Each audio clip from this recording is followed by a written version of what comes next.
I knew I was such a jerk, but I still continued. One of my favorite girls I was dating was McHugh. She was well educated and funny. I told her I had an open relationship with my girlfriend, and then I asked her if she wanted to move in with us. She was reluctant at first, but finally agreed. It was so awkward when I introduced her to Maria. I said, Maria, this is McHugh. We've been seeing each other for a few weeks now, and I want her to become part of our relationship. I could tell Maria was angry. Of course, she wanted me all for herself. But that wouldn't happen, and a three-way relationship was still better than me breaking up with Maria. And I pulled both of them close to me, and we all kissed each other. It was one of the most exciting moments of my life. But it got even better afterwards. We also all slept in the same bed, which is nice, but they didn't get along so well and often insulted each other. Their conflict escalated when the pill accidentally used Maria's power. Maria freaked out and we ended up physically fighting each other wearing short pants on my bed. It was terrible, but it aroused me to see them fight over me. However, I still broke up with her to make sure no one got hurt. In the end, Maria and I decided we couldn't continue like that.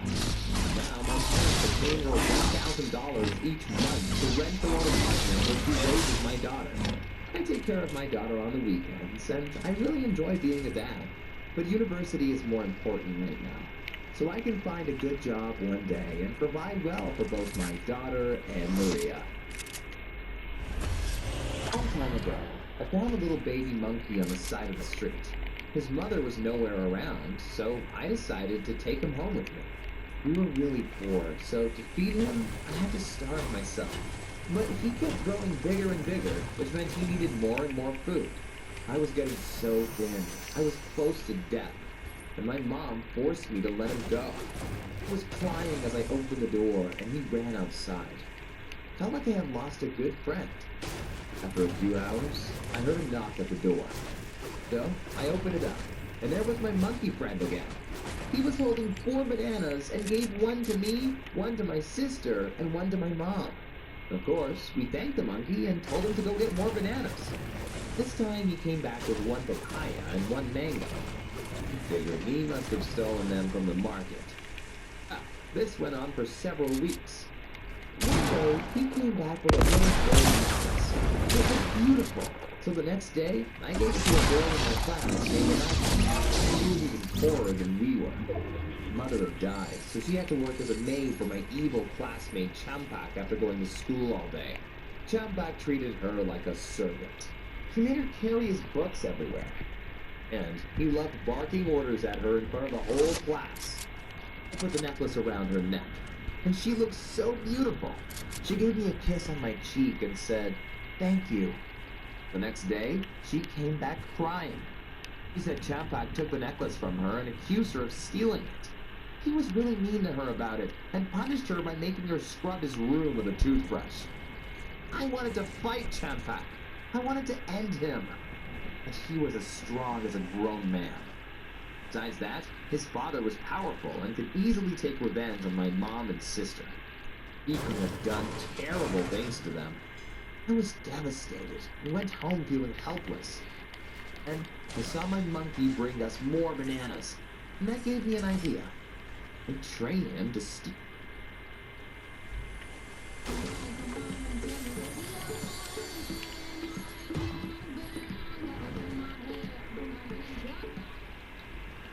from Champak's home.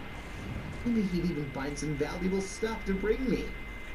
Train him, I hid a fake golden wristband around our house. Anytime he found it, I rewarded him with a little bit of chocolate. Since the monkey was well trained, I took him to Champak's place. There was a huge wall around it, but that was no problem, because my monkey friend could climb it easily. He jumped from the wall onto the house and went in through a window. I didn't see the monkey for several minutes. Then I heard a scream coming from inside the house.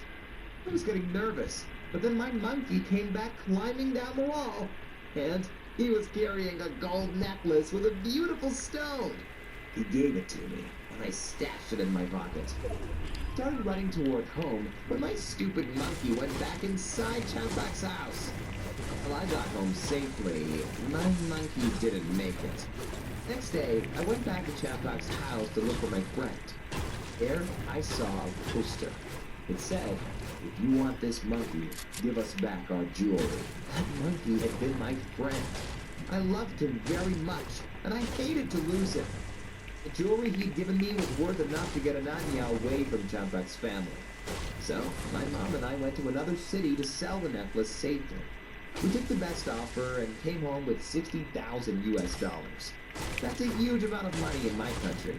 It was enough that my mom and I could buy a small house. We invited Ananya to live with us for free, and she seems a lot happier since she became a part of our family. At last, I want to thank my monkey friend. Thanks to him, we can live a comfortable life. Wait, It all what? started. It all started with a simple text message from an unknown number, a number that had been blowing up my phone for weeks, trying to get my attention. I had a pretty good idea of who the text was from, which is why I planned on ghosting them until they got the hint. But after that text, I knew that I couldn't ignore him anymore. It wasn't just the caption underneath that read, "I tried to warn you." It was the attachment that came with it. A picture of my husband, Thomas, with another woman. For the last couple of weeks, everything had been so good between Thomas and I. We were married for years, but recently decided to take a massive change in our relationship. We were your regular, blissful couple, holding hands when we were out and about, a little cutesy feeding each other at dinner, and staying up all night to binge-watch shows while wrapped up in a blanket. It seemed like everything was going perfect, except for one problem: the unknown caller that kept popping up on my phone. Well, to say that they were unknown would probably be a lie.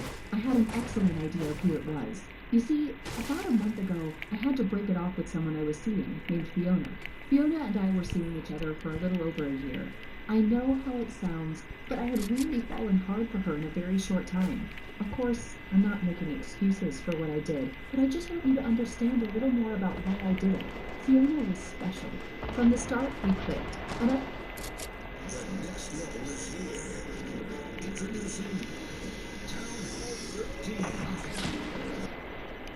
I was open about my marriage, which she understood. However, during our time together, we grew deep bonds. Bonds deep enough that at one point I decided to call it quits with her. I was getting too emotionally involved with her. I knew where this was going and decided to walk away. But after a while, we reconnected. She was like the friend that I always wanted, and an attraction that I couldn't let go of. We would go shopping together, out to dinner, and even talk about our personal lives and how they were going. Fiona was like a confidant, but no matter how much I cared for her, there was a pain that lingered in me about what I was doing to Thomas. I knew that I was doing wasn't right. I wanted to remain friends with Fiona, but having her around was a temptation that I couldn't take. So, even though it was hard, I broke it off with her completely. She didn't take it well. She became defensive, telling me that Thomas wasn't good enough for me, and that she knew I was making a mistake. I didn't want to hear her, so I just turned and left. That didn't stop her from calling and texting. Fiona blew up my phone constantly. She'd send text messages all through the night and call me all through the day. It got so bad that I had to turn the vibration off of my phone to get some peace. But when she wouldn't stop, I decided that ignoring her wasn't going to do anything. So I blocked her number from my phone. I guess you can call it naive to think that doing this would send a message, because that's when the unknown callers started making an appearance. After a couple of weeks and a few blocked numbers, I stopped receiving phone calls and text messages from her. I figured maybe she got the message and moved on. Then the picture messages came, and my world was turned upside down, which led me there, staring down at my phone with a hitch in my throat, not believing my eyes, because not only was Thomas in the photo, but the other woman was Fiona. I didn't know what the heck was going on. It felt like I couldn't breathe. I didn't know what was real. This could all be a plot from Fiona. A Photoshop picture sent to make me lose control and accuse Thomas of something that he didn't do. So, before anything else, I knew the first step that I had to take. I had to talk to Thomas. I went down the stairs and saw him sitting on the couch, watching TV. I wanted to confront him so bad that I decided to play it cool and see would he tell me the truth. I sat down beside him and started up a casual conversation. Eventually, I asked him about what he was up to lately and how was his night out with friends. He was all smiles. putting his arm around me. He told me about his nights with his friends, telling me it was nothing special and how he'd rather be home with me. Just by looking at him, I felt like I had nothing to worry about, so I pushed everything to the side. I wanted desperately to just move on from the situation. But later that evening, I received a phone call from Fiona.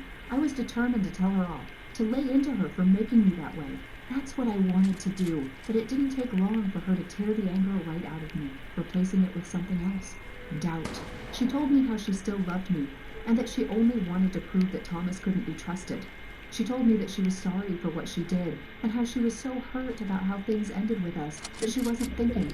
I started to scold her and let her know that I didn't believe the pictures, but then she went into descriptions of things that only a person who was intimate with Thomas would know. With each word that she said, I could feel my resolve starting to crack. Tears were forming at the corners of my eyes. I could feel every piece of my heart crumble in my chest. After that phone call, it was like I couldn't see straight anymore. Days seemed to pass in a blur, with me running on autopilot. I would wake up in the morning, get dressed for work, and would barely say 2 words to Thomas before I was out the door. When I got home, we would eat dinner together, but it was like we were so far apart from each other. I couldn't get Fiona's words out of my head, and I couldn't see Thomas the same way either. The way we were acting with each other was so different from how we used to that Thomas tried to cheer me up in his usual style, but when he did, it just made me even angrier. He came up to me one day while I was sitting in the living room reading a book. He hung around and started making jokes. Still, every time that I heard his voice and how cheerful he sounded, I began to think about the picture. So I lashed out at him in a way that I never did before. I called him all kinds of names and told him that I couldn't trust him anymore. The confusion was visible on his face as he wondered what was going on with me. That's when I pulled out my phone and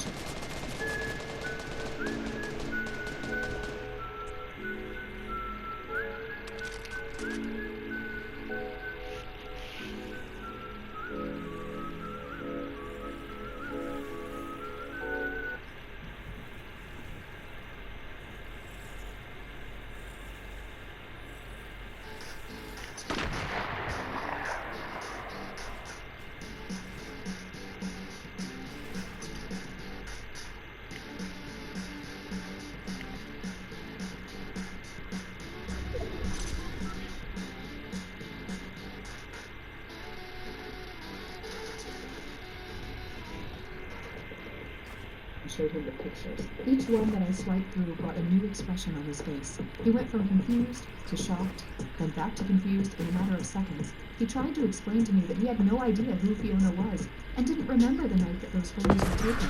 He then tried to tell me that he must have been extremely drunk and that he was sorry. I screamed at him. That's not an excuse. Before I turned on my heels and stormed away, I didn't even want to look him in the face anymore. As far as I was concerned, the conversation was over. Time passed. We were basically strangers living under the same roof. We didn't talk to each other when we came home and barely gave each other a second glance. The only conversation that we would make was a curt goodbye in the morning. I could feel myself going from angry to depressed. I didn't know what to do anymore in my life. I didn't know if I wanted to be in the relationship with Thomas anymore either. Yes, I still loved him, but it was starting to feel pointless. I guess I didn't really know if he cared. However, that was put to a rest a few days later when Thomas came to me with a surprise. He told me that he made a mistake and that he wanted to make it up to me any way he could. At that point, I didn't really feel as though there was anything left to lose. I was at the end of contemplating divorce, so I figured I would give it one last shot before I made the plunge. Thomas and I created our first date together. It was a big romantic gesture, and his way of saying that he wanted to start over from the beginning.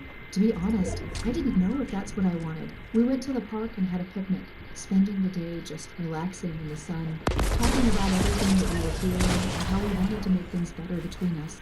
He surprised me even more by taking me to the carnival. I could tell that he was really trying, so why couldn't I stop thinking about him and Fiona together?